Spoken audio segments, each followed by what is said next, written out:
Bonsoir à toutes et tous, soyez les bienvenus ici pour une heure de débat sur les élections municipales avec pour commencer Gérard May, à mes côtés Mathieu Barbier d'ici Lorraine la radio. Bonsoir Mathieu, avec Bonsoir. beaucoup de thèmes évoqués ce soir. Oui, notamment évidemment la station de ski, c'est un enjeu central pendant cette élection. Elle perd entre 1 et 2 millions d'euros par an selon les chiffres. Alors faut-il la fermer cette station de ski, la faire tourner à minima? Nous posons évidemment ces questions aux trois candidats avec leurs propositions. L'immobilier de plus en plus cher à Gérard May, rendant quasi inaccessible l'accession à la propriété pour les locaux, d'autant plus avec un plan d'urbanisation qui interdit toute construction au-delà de 700 mètres.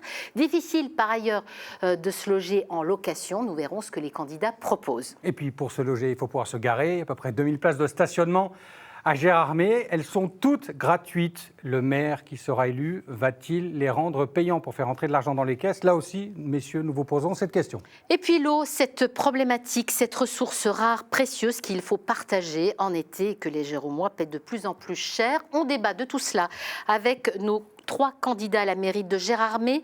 Thomas Gion, tête de liste pour Gérard May, c'est vous, liste divers centres, bonsoir. Stécie Spesman-Mozas, tête de liste Gérard May, une ville pour tous, liste divers gauche, bonsoir. Enfin, Éric Defranou, tête de liste pour Gérard May Nature Solidarité, liste divers gauche, bonsoir. Je précise, messieurs, que ce débat se déroulera selon les règles de l'équité dictées par l'ARCOM, après un tirage au sort également qui a déterminé l'ordre de passage des uns et des autres en début et fin d'émission. Voilà pour les modalités. Avant d'en venir à un sujet prégnant qui est l'avenir de la station de ski, le stationnement dont vous parliez, Mathieu, qui pourrait peut-être devenir payant. En tout cas, c'est ce que voudrait le maire sortant s'il est réélu. Thomas Gion, vous êtes pour ou contre cette mesure ? Alors effectivement, un véritable sujet qui est le parking payant, parce que c'est effectivement historique depuis toujours en fait. Le parking a toujours été gratuit à Gérard May, et dans le sens de notre équipe, c'est une opportunité aussi. C'est de se dire, voilà, c'est notre atout de communication, de se dire qu'on a une ville touristique avec du parking gratuit pour que justement les gens continuent de venir en famille et que la question du prix, du coût du stationnement ne soit pas une question qui se pose quand ils décident de venir chez nous. Et on part du fait que voilà, c'est une décision qui doit se mûrir collectivement. Alors effectivement, on n'est pas non plus arrêté. Il faudra voir effectivement selon les finances de la commune que potentiellement on trouvera si les habitants nous font confiance le 15 et le 22 mars. Mais c'est de se dire, voilà, et s'il y a besoin d'une nouvelle recette, réfléchissons ensemble avec les habitants et surtout concertons-nous. C'est vraiment le donc sujet. vous n'êtes pas franchement opposé, si je comprends bien. Je suis opposé sur la méthode, déjà, de ne pas avoir communiqué avec l'ensemble des habitants, les ensembles des élus sur ce sujet, parce qu'on parle quand même de plusieurs centaines de milliers d'euros sur l'investissement qui est à prévoir. L'aménagement des parkings, c'est pas simplement poser des eurodateurs, il faut aussi installer les parkings et communiquer. Donc effectivement, sur la méthode, on est plus sur la façon de communiquer avec les élus, avec les habitants et les commerçants. Ensuite, effectivement, c'est ce que je vous disais dans mes propos liminaires, l'idée c'est surtout de garantir ce parking le plus accessible à tous, et on préfère que les vacanciers, les habitants dépensent leur argent dans les commerces. On va venir sur l'attractivité du territoire, Voilà. sur l'importance des commerçants. Stécie Spesman-Mozas va réagir dans un instant, mais avant, votre second opposant, Monsieur Defranou, vous aussi, sur les stationnements payants, quelle est votre position? On reste gratuit ou on fait payer pour faire entrer de l'argent dans les caisses? Alors, pour nous, c'est clair et net, on reste gratuit, parce que pour nous, c'est une taxe, une nouvelle taxe à Gérard May, qui en plus est injuste, parce que c'est une taxe que tout le monde payera pareil. Si vous venez avec une voiture à 120 000 euros, par exemple, à Gérard May, vous payerez le même prix que si vous venez avec une 205 ou un petit modèle et que vous n'avez pas beaucoup d'argent. Donc ça, c'est totalement injuste. Donc ça, déjà, on n'est pas d'accord. Après, on n'est pas d'accord sur une autre chose. Bon, Thomas l'a dit sur la manière dont ça a été amené à Gérard May, mais on en a déjà discuté longuement à Gérard May. Mais après, sur la chose sur laquelle on n'est pas d'accord, c'est que ça ne va pas rapporter beaucoup d'argent. Alors quels sont vos calculs? Alors, le calcul qu'on a demandé, parce que nous, on ne connaît pas ça, on a demandé au maire de Remiremont, qui a 400 places, donc à peu près équivalent 40 à 50 euros d'acteur. Il nous dit le chiffre d'affaires de la ville de 400 000 Remiremont, 140 000 euros. D'accord. Il nous a répondu par mail, 140 000. Il lui reste de bénéfices moins de 100 000 euros. Avec des difficultés de stationnement, des problèmes avec les commerçants, parce qu'il y a des commerçants qui disent, là, c'est stationnement payant devant chez moi, ça déplace. Enfin bon, On comprend. ça cause de gros problèmes. Et nous, on est opposé au stationnement payant à Gérardmer. C'est une spécificité de Gérardmer, il faut la garder. Il faut la garder. Stécie Spessmann-Mosas, on vous reproche donc la méthode. Qu'est-ce que vous répondez à cela? Et d'autre part, vous conserverez cette mesure de stationnement payant avec quelle modalité? Alors, je me permets 2 points, si je peux, avant de rentrer dans le sujet. Dire simplement que, Monsieur Éric Defrano, vous dites que vous avez eu le maire de Remiremont. J'ai eu le maire de Remiremont tout à l'heure au téléphone. Il n'a jamais eu aucun contact avec vous. Donc, je vous enverrai son mail. Oui, alors il faut peut-être préciser les choses. C'est pas vous qui l'avez eu. Donc, faites attention à ce que vous dites. Ah non, mais c'est quelqu'un de notre campagne qui l'a eu. Et je suis content d'entendre que Thomas Gillon, finalement, n'est pas opposé. Parce qu'à certains moments, on ne sait plus de trop. C'est oui, c'est non. Et d'ailleurs, c'est écrit clairement dans votre programme. Vous parlez évidemment de l'étude du stationnement payant et après de voir effectivement si vous l'appliquez ou pas. Mais sur la méthode, vous répondez quoi? Sur la méthode. Alors pourquoi ce stationnement est sorti comme ça dans la nature, effectivement, sans communication à la population? C'est quelque chose qui a été stipulé dans le rapport de la Chambre régionale des comptes. Et c'est comme ça qu'il est arrivé en conseil municipal et qu'il est devenu public. Donc effectivement. La Chambre qui reproche effectivement une situation financière fragilisée de la commune. Sur la méthode, on est d'accord. Mais il fallait trouver de l'argent. Ce n'est pas de notre fait. C'est la Chambre régionale des comptes qui le met dans son rapport. Au-delà de ça, pourquoi on en arrive là aujourd'hui? On sort d'un mandat de crise. Crise au pluriel. Ce ne sont pas mes mots, c'est les mots de David Lisnard, président des maires de France, au dernier congrès des maires de France. On a vécu un mandat avec la crise Covid, avec l'inflation énergétique, à Gérardmer en plus avec les mauvaises saisons de ski. Sur les 6 dernières saisons de ski, 4 mauvaises. Tout ça additionné, plus des décisions nationales qui pèsent sur les collectivités voulues par l'État. Je pense à l'augmentation du point d'indice des fonctionnaires, l'augmentation des retraites, par exemple. Vous n'aviez pas d'autre solution, c'est ça que vous voulez dire, que de trouver des recettes, de l'argent, et c'était le stationnement. En 6 ans, la commune de Gérardmer a perdu 10 millions d'euros. 10 millions d'euros. Et en un mot, c'est les 2000 places payantes ? On a réussi à passer le cap sans augmenter les impôts et en plus en diminuant l'endettement de Gérardmer de 15,7 millions d'euros. Mais aujourd'hui, effectivement, toutes les marges de manœuvre ont été utilisées. On a réduit au maximum toutes les dépenses. On a effectivement chercher de nouvelles recettes. Si vous êtes élu, les 2000 places seraient payantes? Alors, la seule recette, effectivement, que l'on a trouvée, qui est importante, un montant important, et non pas 100 000 euros, on est loin de là à Gérardmer, évidemment. Oui, mais répondez, est-ce que les 2000 places seront payantes? Bien sûr que non. D'accord. Bien sûr que non. C'est essentiel pour ceux qui nous regardent. On vise les parkings à usage touristique, en particulier à proximité du lac, mais le cœur de ville, les rues commerçantes, non, évidemment. La zone bleue fonctionne très bien telle qu'elle. Et en plus, on peut différencier. Donc, il y aura évidemment une différenciation entre le Giromois et le touriste. Mais ça rapporterait combien? C'est la seule recette. Alors, aujourd'hui, les projections parlent de plus d'1 million d'euros sur une année complète. Et donc, vos opposants ne sont pas d'accord. Oui. Et encore une fois, c'est la seule recette que l'on a trouvée importante, qui est mobilisable rapidement et qui fait peser du coup le coût des investissements nécessaires pour notre ville sur le visiteur et les touristes et non pas sur le Giromois, parce qu'aujourd'hui, les visiteurs ne payent pas les infrastructures giromoises. Donc c'est notre façon à nous de leur faire porter effectivement ce coût-là. En tous les cas, il y a une chose qui est certaine, c'est que le Giromois paye bel et bien la station de ski. C'est le deuxième thème de cette émission, une station qui plombe les finances de la commune, d'où cette proposition du stationnement payant. Alors faut-il la garder, cette station, à tout prix, et quel qu'en soit le prix? Thomas Gillon. Alors, je me permets juste de revenir sur l'élément de tout à l'heure sur les parkings, parce qu'au final, on est parti sur le levier financier. Effectivement, avant d'aller chercher de nouvelles recettes, nous, on a une méthode qui est totalement différente, c'est de faire une gestion plus saine et rigoureuse pour qu'on n'ait justement pas à aller chercher de nouvelles taxes. Donc voilà, pour l'opposition terminer sur les station de ski à présent. Et je fais la transition donc effectivement sur la partie économique. C'est pourquoi donc on cherche de nouvelles recettes. C'est parce qu'effectivement, et vous l'avez dit tout à l'heure, la commune de Gérardmer est endettée à hauteur de 30 millions d'euros, avec effectivement des infrastructures comme la station qui coûtent un peu d'argent à la commune. Mais l'endettement a été réduit ces 6 dernières années de 15 millions d'après. Certes, mais bon, dans tous les cas, il faut toujours aller chercher de l'argent de la commune pour équilibrer la régie ski. Donc cette régie ski, cette station, on le sait, ça pèse sur les finances de la commune. Donc il y a urgence à anticiper la transition 4 saisons et à anticiper une gestion peut-être plus saine de la partie ski, parce que la partie ski fonctionne très bien. Ça veut dire que vous la gardez, la station? Bien sûr, oui. En fait, la station de ski, il ne faut pas oublier que c'est de l'emploi, c'est une économie, c'est l'industrie du tourisme. Et une industrie, ça représente de l'emploi et ça représente aussi des recettes pour la commune.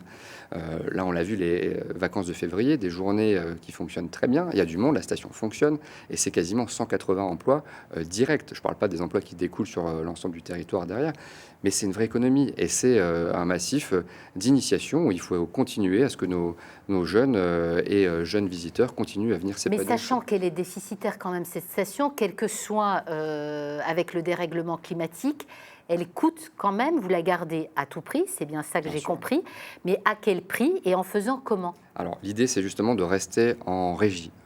Aujourd'hui on le voit dans les Alpes, les communes reprennent justement à la Compagnie des Alpes ou à d'autres opérateurs privés. Oui, c'est pour ça que je vous dis qu'il faut le garder. Je vous fais juste l'exemple avec les stations des Alpes où justement les communes veulent reprendre la main sur la transition de leurs stations parce qu'elles n'ont pas envie qu'on continue à faire des investissements sur des remontées mécaniques qui vont plus haut, des retenues collinaires pour avoir plus d'eau, etc., etc. On a la chance à Gérardmer, dans notre malheur, qu'on peut piloter cette transition. L'idée, c'est de faire un appel à projet justement pour dérisquer les choses et de faire un partenariat public-privé ou sur de la diversification été, enfin pleine saison, on puisse avoir des porteurs de projets qui viendraient s'y installer et ça permettrait de trouver de nouvelles recettes justement pour absorber les coûts d'hiver. Vous n'avez pas vu, mais je ce Defrano qui est juste à votre gauche a attrapé un torticolis parce que toutes les 3 secondes, il hoche la tête en disant qu'il n'est pas d'accord. Donc, sur quoi vous n'êtes pas d'accord, monsieur Defrano? Je ne suis pas d'accord parce que je suis persuadé, enfin nous sommes persuadés que si nous restons en régie, nous continuerons à faire 2 millions de déficits par an. La meilleure preuve, c'est que dans le projet de budget 2026, on a inscrit 2 millions de... On précise que la régie, c'est public, parce que celles et ceux qui nous écoutent n'y comprennent rien, c'est public. C'est public, voilà. C'est l'argent, c'est la commune qui prend en charge. Donc les chiffres, ils parlent d'eux-mêmes. Les 5 dernières années, c'est les chiffres de la Chambre régionale des comptes, on a 8,2 millions de déficit sur 4 à 5 ans. Donc c'est en moyenne 2 millions de déficits par an, et on ne saura pas faire mieux. Donc pour nous, il faut fermer la régie de ski. Et alors, on discute actuellement sur différentes problématiques. Et on pense que la société coopérative d'intérêt collectif, la SCIC, qui découle de la loi Hamon, nous permettrait de faire...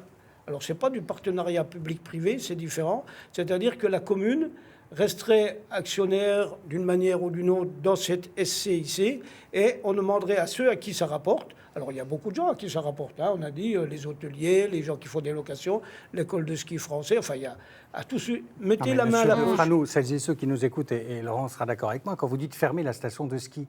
Non, fermer la régie de ski. La régie, mais la station reste ouverte avec les remontées mécaniques. Tout à fait, oui. Il faut de l'argent pour la faire tourner. Hein. Alors, il faut de l'argent pour la faire tourner, et on la fera tourner avec cette SCIC, avec de l'argent privé, ceux qui veulent sauver la station, avec une aide de la commune, comme les communes aident, par exemple, le foot. Bon, on donne de l'argent au foot, mais on ne donne pas 2 millions par an. Non, sûrement pas. On peut plus donner 2 millions. Pour nous, on ne peut plus donner 2 millions. Il sera en Ligue 1, sinon. Oui. C'est un peu la patate chaude de Stécie Spessman-Mozas, cette station des skis, parce que d'un côté, elle est la vitrine de Gérardmer, d'un autre côté, c'est un peu le poison aussi, parce que quoi que vous fassiez, si vous la conservez, c'est prendre le risque de s'endetter toujours plus avec le dérèglement climatique. Là, s'en séparer, c'est une mesure très impopulaire. Vous, comment vous voyez les choses si vous êtes réélu, sachant ce que vous avez fait jusqu'à présent? Alors, j'aurais voulu bien savoir, la société, là, en fait, c'est un modèle comme une SEM. Si je comprends bien, mais qui est coopérative. Alors, comment vous ferez si les partenaires privés ne veulent pas entrer dans cette société? Alors nous, on va les mettre. Ça, c'est la première question. Et là, je me permets. Ben non, parce que Et la deuxième question, c'est à partir du moment où, de toute façon, c'est une société, on est obligé de passer par un appel de DSP, de délégation de service public. Hein. Ça se fait pas. On ne signe pas comme ça au coin de la table. La station rentre dans la société. Voilà, c'est ce que je voulais préciser malgré tout. Vous, comment vous poursuivez? Il va falloir que la société paye malgré tout des droits d'entrée.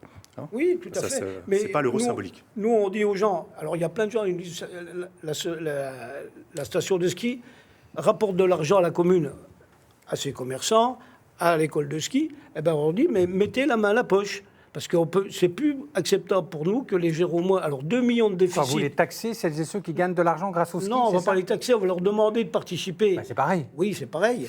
Mais ce que je peux vous dire, c'est qu'aujourd'hui, 2 millions de déficits...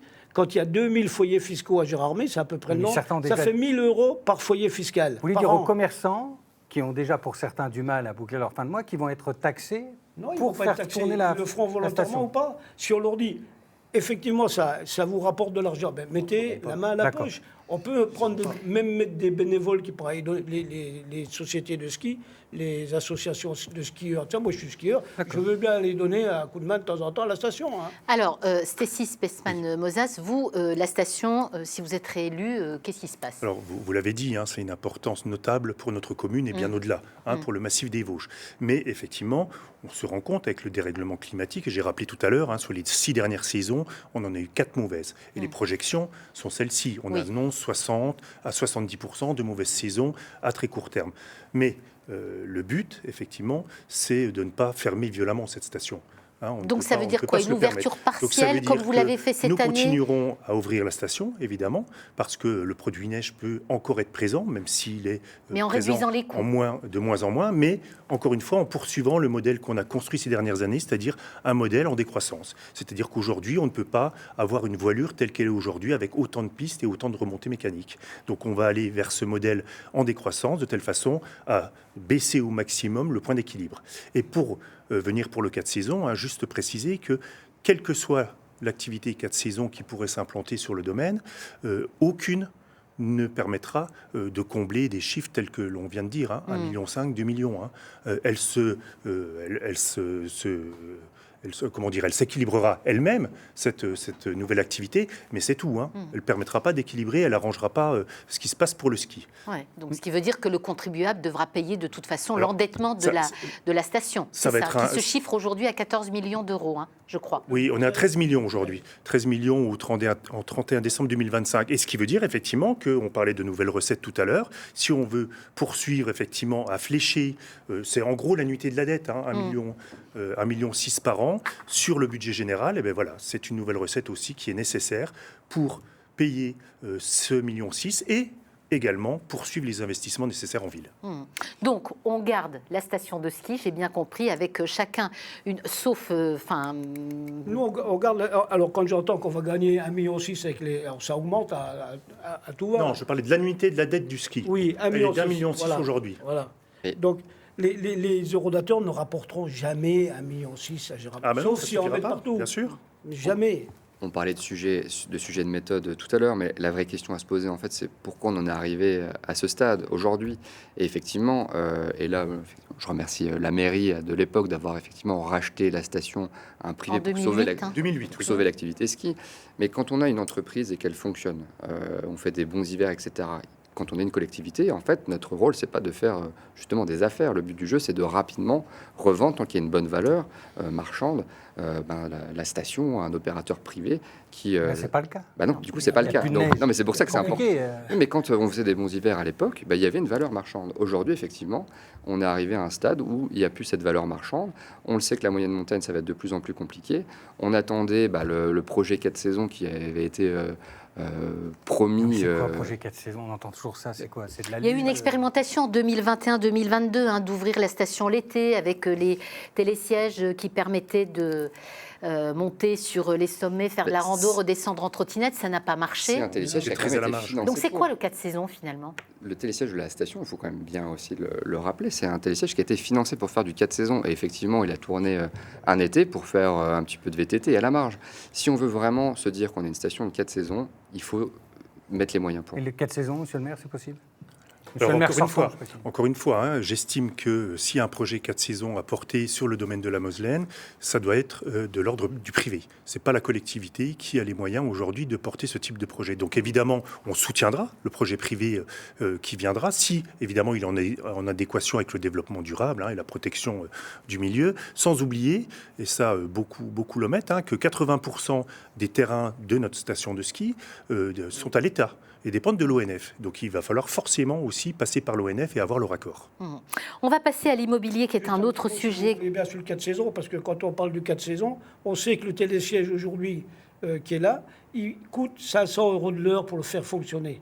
8 heures par jour, 5 000 €. Non, mais du coup, vous proposez quoi, vous Pas de 4 saisons. Pas de 4 saisons. On sait que c'est sûr que c'est perdant d'avance. On monte à pied. Donc les gens se débrouillent, ils font de la rando comme ils peuvent. Ils font de la rando, ils vont se promener à pied dans les magnifiques montagnes et ils sont bien contents comme ça. Ils n'ont pas besoin de faire du télésiège. Mais le télésiège, c'est une attraction à part entière. Oui, c'est mais quelque chose qui quand on voit ce que ça coûte Mais il faut 5 000 surtout regarder euros ce que par ça jour, il rapporte. faut monter du monde quand même, c'est pas le tout. Si ça coûte une fortune aux contribuables, c'est pas possible. Alors, on a bien compris que vous n'étiez pas d'accord sur ce sujet. L'autre thématique qui s'invite dans la campagne des municipales, c'est l'immobilier. Gérard May est de plus en plus cher. 6 000 euros le mètre carré en moyenne dans le neuf, 2008 dans l'ancien si l'on veut acheter. Donc, vous leur dites quoi si vous êtes élu au Géromois dans 15 jours? Comment vous faites pour redonner Gérard May au Géromois en quelque sorte? C'est la vraie question et c'est effectivement un des piliers de notre combat sur ces élections municipales. On le sait, on est une ville touristique. Donc, qui dit ville touristique dit effectivement une pression immobilière forte. Et on le sait, on a des jeunes, j'ai des amis, des collègues qui effectivement ne peuvent pas rester sur Gérard May. Les seniors ont les mêmes problèmes, les familles ont les mêmes problèmes. Donc aujourd'hui, on sait. Maintenant, le tout, c'est de trouver des leviers d'action pour justement essayer d'inverser cette tendance. Et nous, c'est un indicateur qui nous intéresse justement sur C'est quoi vos leviers alors du coup? Alors les leviers, il y en a plusieurs. Alors je parlais d'une commission qui permet d'aller faire entre guillemets la chasse à l'immobilier vacant, parce qu'en fait sur Gérard May, il y a plusieurs centaines de biens vacants. Donc l'idée, c'est de remettre la main sur ces biens, contacter les propriétaires, savoir concrètement. Comment vous voulez mettre la main sur les biens? Ils sont des privés, ils font ce qu'ils veulent. Bien sûr, mais justement, le tout, c'est quand on est élu, c'est prendre son téléphone. On peut, je pense, quand on est dans une mairie, avoir les contacts qu'il faut, appeler les propriétaires et savoir concrètement comment Oui, ça se sans passe. aucune certitude. Bien sûr que non, mais c'est aussi ça le job des élus, c'est de l'anticipation. Donc, autre levier, à part Ça contacter les se fait dans propriétaires. d'autres communes et ça fonctionne très bien. Et si on arrive déjà à remettre 50 biens sur le parc, eh bien, au moins on lance une démarche. Et si j'arrive demain à retrouver une maison, un logement pour une famille ou un couple, mais c'est déjà une petite victoire. Autre levier, rapidement. Le levier, c'est de faire le point sur l'immobilier, pareil, vacant mais municipal, pour justement après travailler avec des bailleurs sociaux pour mettre en place des choses. Monsieur Defrano, comment on fait pour que Gérard May ne soit pas une ville Airbnb? Alors, on a un outil qui date de novembre 2024, qui est la loi Lemeur. La loi Lemeur, alors il y a plein de facettes à cette loi, mais la principale partie de cette loi, c'est de dire on ne donne plus de permis de construire que pour de la résidence principale, pendant un certain temps, pour essayer de Sur une rééquilibrer zone les choses. déterminée. Voilà, ça il faut le faire. On a beaucoup trop tardé, c'est ce que je reproche au maire de Gérard May. D'ailleurs, à chaque conseil municipal, je ressors l'affaire. Hein. Donc, ce qui veut dire que, par exemple, le plan d'urbanisme actuel qui interdit toute construction au-delà de 700 mètres d'altitude, vous le remettez en question en utilisant cette loi Lemeur et en disant on peut reconstruire sur la Rayée, le coteau d'Excède, par exemple. C'est plus compliqué que ça, parce que si on applique la loi Lemeur, il faut faire une modification simple du PLU. Ouais. Ça dure à peu près 1 an. Par contre, si on veut changer cette loi des 700 mètres en disant peut-être qu'il y a des poches qui seraient intéressantes de laisser construire au-dessus de 700 mètres, c'est 5 ou 6 ans de modification de PLU. Ça, c'est beaucoup plus compliqué. Mais dans un premier temps, modification simple, on modifie le PLU pour appliquer la loi Lemeur. Plan local d'urbanisme. Oui. PLU. Oui. Monsieur Spesman-Mozas, Oui. vous le remodifiez, ce PLU qui a été très critiqué par des Géromois qui ne pouvaient plus sûr. construire au-delà de 700 mètres. Certaines familles avaient des terrains privés et du coup se retrouvaient à ne plus pouvoir vendre leur terrain et du coup même à construire. Vous le gardez, vous le remodifiez, vous faites quoi? Alors, petit rappel, hein, quand on fait un PLU, on travaille pour l'intérêt général. Hein, Oui. Et donc, c'était hors de question, évidemment, quand on a révisé notre plan local d'urbanisme, de dire « Ah ben, telle parcelle, c'est un Géromois, donc je peux la laisser comme ça, et telle autre, non ». On est bien d'accord. Quand on est un élu responsable, évidemment. On a fait cette révision de plan local d'urbanisme pour s'adapter à la loi climat-résilience, hein, qui nous impose d'économiser la consommation d'espaces naturels, agricoles et forestières, qui nous impose par tranche de 10 ans de baisser cette consommation de 50%.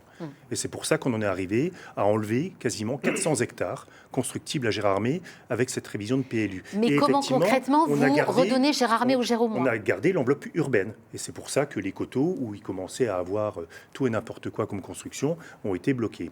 Alors, pour redonner aux Géromois, c'est simple. Et M. Defrano, je le rejoins évidemment pour cela. Et il le sait, il connaît très bien parce qu'on a déjà travaillé, il a déjà travaillé en tant qu'élu avec moi et avec les autres élus d'opposition au travers de commissions sur cette problématique-là de la loi Lemeur. On va effectivement appliquer cette loi qui nous permet aujourd'hui de mettre des servitudes de résidence principale sur les terrains qui ne sont pas construits. Et donc demain, le propriétaire ne pourra faire que de la résidence principale sur ce terrain-là. Et on va aller plus loin en utilisant la régulation du changement d'usage. C'est-à-dire qu'on va pouvoir, grâce à cette loi, mettre sur certains secteurs de la commune, empêcher, par exemple, quelqu'un qui a une résidence principale, de le changer d'usage et de le transformer en location Oui, saisonnière. j'allais vous le dire, Parce qu'on estime, estime... il paye déjà un bras, son logement, il fait ce On qu'il veut. estime, ben non, cette loi nous permet de le réguler. Et donc, on va pouvoir dire, je vous allez faire la empêche police. de transformer en location saisonnière. Parce qu'on estime, effectivement, on estime qu'aujourd'hui, ça y est, la limite est atteinte. Plus de 40% de résidences secondaires à Gérardmer. La plupart, ce sont des locations saisonnières et non pas des vraies résidences secondaires. Ce que j'appelle les vraies résidences secondaires, c'est le Nancéen, qui est une maison à Gérardmer, qui vient régulièrement dans cette résidence-là. Et donc, on estime que cet équilibre aujourd'hui est atteint. Donc, il faut absolument le réguler demain. Et donc, grâce à ça, effectivement, redonner du logement en résidence principale. Au-delà de ça, dans le PLU, on a imposé également 30% de logements sociaux dans les zones urbaines à partir de la construction d'un ensemble de logements de 300 mètres carrés ou plus, ou de 3 logements ou plus. Ce qui permet également de créer du logement annuel pour les Géromois. Monsieur Gion, vous voulez revoir ce PLU ou pas? Bien sûr. Alors, je pense que Monsieur le maire en parlera tout à l'heure, mais le plan local d'urbanisme va passer en PLUi intercommunal. Donc, c'est aussi l'occasion, voilà, comme le disait Eric, d'inclure la loi Lemeur dans ce PLUi et justement de repartir un petit peu d'une page blanche collectivement avec les habitants. Alors, on sait que c'est un travail qui prend du temps, mais c'est un travail qui est nécessaire et justement qui peut être l'opportunité de réfléchir à un Gérardmer différent, un Gérardmer qui va dans le bon sens et co-construire avec les habitants. Justement, en intégrant plus de verdure en ville, avec de la nature en ville, avec les mobilités douces. Enfin, on peut réinventer l'histoire collectivement et ça peut être passionnant. Gérardmer est la 5e commune des Vosges en termes d'habitants. C'est 7800. Vous perdez des habitants depuis 1983. Pensez-vous qu'avec ce type de mesures, ou d'une certaine manière, vous allez fliquer celles et ceux qui vont acheter un bien, vous allez leur donner envie de venir? Parce que moi, si j'achète un bien à 6 000 € du mètre carré, Laurence a plus les moyens que moi, sait-on jamais. Comment voulez-vous que j'investisse à Gérardmer si en plus je ne peux pas faire ce que je veux de mon logement? Mais Monsieur, en un mot, après je fais un tour de table rapidement. Là, on parle du 30 secondes. logement, mais il faut aussi tout inclure. C'est le travail, c'est l'économie. D'accord. Enfin, Monsieur Defrano, vous répondez quoi? On regarde un peu l'histoire derrière nous, les 10 dernières années. Dans le temps, il y a 10 ans, les gens, ils avaient une petite maison, ils faisaient un garni, voilà, pour mettre un peu de beurre dans les épinards. Aujourd'hui, c'est plus ça. C'est des promoteurs immobiliers, et c'est ça qu'on veut casser. Des promoteurs immobiliers qui sont là uniquement pour faire des grosses sommes d'argent, et ça, nous, on supporte pas ça.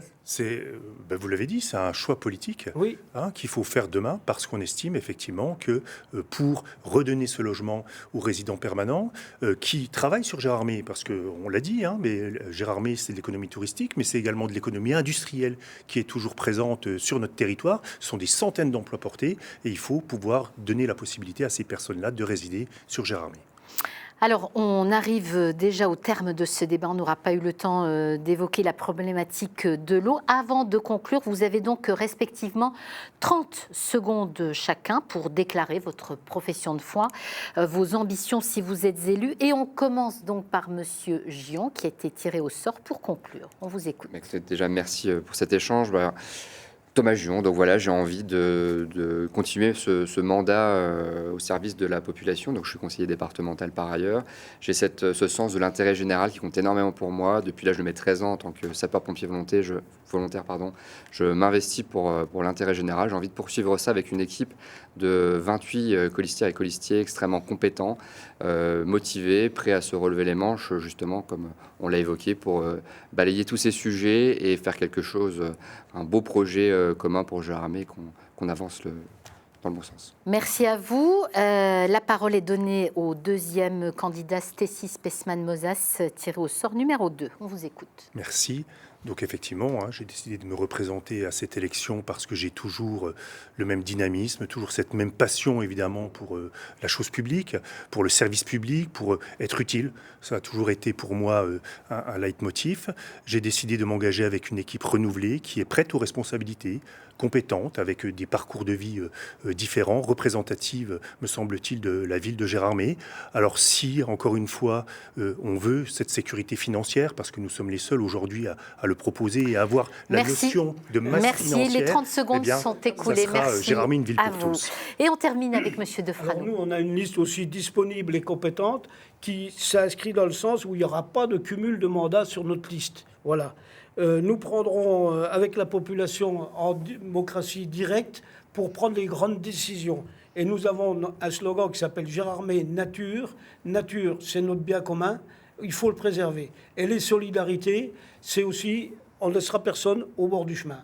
Et les solidarités, c'est quelque chose qui nous apporte. Donc le 15 mars, votez pour la nature et pour les solidarités. Un grand merci, messieurs, de nous avoir éclairé sur vos projets, vos ambitions pour la ville de Gérardmer. Merci à vous qui nous avez suivis. Restez avec nous. Votre soirée se poursuit avec un autre débat à Lunéville.